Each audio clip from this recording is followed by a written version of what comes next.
Assalamualaikum warahmatullahi.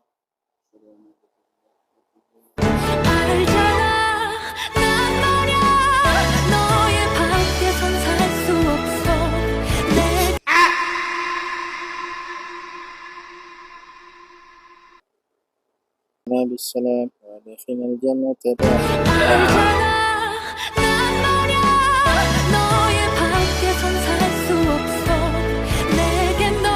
Bang, duduk je bang. Saya ada satu soalan lah bang, nak tanya bang. Tadi waktu bagi salam, saya tak nampak pun muka abang bergerak. Abang tak baca? Awak tahu mana saya tak baca? Saya baca, tapi dalam hati. Oh, baca dalam hati. Salah tu. Sebenarnya bagi salam tu adalah salah satu daripada rukun kauli. Rukun kauli? Apa tu rukun kauli? Rukun kauli ini adalah perbuatan yang wajib didengari oleh telinga kita sendiri. Rukun kauli ni pula ada 4. Yang pertama adalah ucapan takbiratul ihram.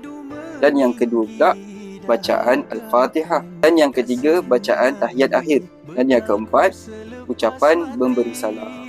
Oh, jadinya saya kena ulang balik solat ni? Ya, betul lah, kena ulang. Ulang. Allahumma salli ala nabi. Jangan lupa infak masjid. RM5 pun tak apa. Link di bio.